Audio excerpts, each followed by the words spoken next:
대통령이 신년사를 했습니다. 대통령이 국민 앞에 경제 망가뜨린 것, 그리고 가족의 범죄 등 관련해서 한마디 사과도 없이 대통령이 신년사를 했습니다.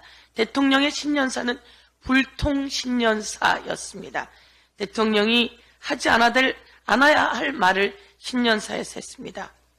이권과 이념에 기반을 둔 패거리 카르텔을 타파하겠다고 했습니다.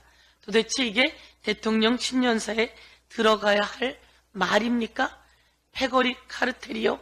그런데 오히려 국민은 윤석열 대통령의 패거리 카르텔이 더 떠오른다고 합니다. 윤석열 대통령과 그 주변 사람들의 패거리 카르텔, 그리고 패밀리 카르텔, 이렇게 이야기를 합니다.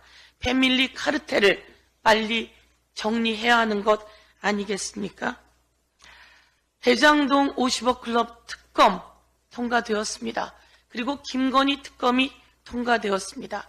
대장동 50억 클럽 특검에는 윤석열 대통령도 개입되어 있습니다. 당사자이기도 합니다.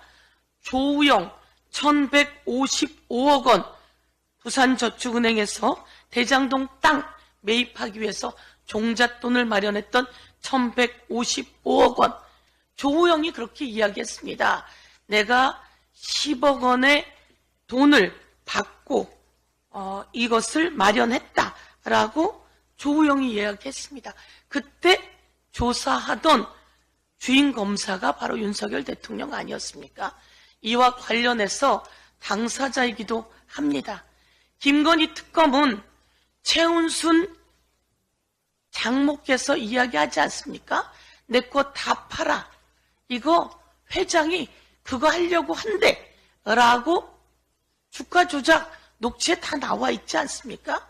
김건희 여사가 팔고, 그리고 바로 그것을 누군가 사고, 또 누군가 팔고 나면 그것을 다시 김건희 여사가 사고, 이 과정에서 또 녹취들이 다 나와 있지 않습니까?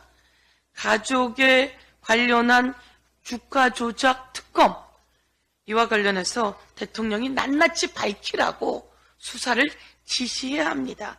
그리고 특검을 받아들여야 합니다. 그런데 특검을 거부하겠다고 시사하고 있으니 대한민국 국민들이 전부 다 뜨악해하고 있다는 사실을 전달합니다. 경향신문은 새 여론조사에서 김건희 여사 특검법에 대해서 대통령의 거부권은 부적절하다라고 하는 게 62%라고 보도했습니다. 중앙일보는 한국갤럽에 의뢰했는데 거부권 행사하지 말아야 된다 라는 국민의 여론이 65%라고 이야기합니다. MBC는 새 여론조사에서 거부권에 동의하지 않는다라고 하는 것이 64%라고 발표했습니다. 다시 한번 말씀드립니다.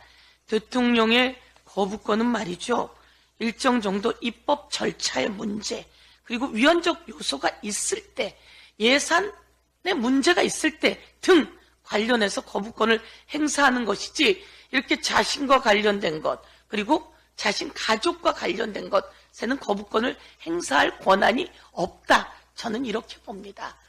이해충돌 방지법을 위반할 가능성이 아주 농후합니다. 그리고 직권 남용의 소지가 아주 크다는 것을 다시 한번 밝혀두면서 거부권 행사 꿈도 꾸지 마십시오.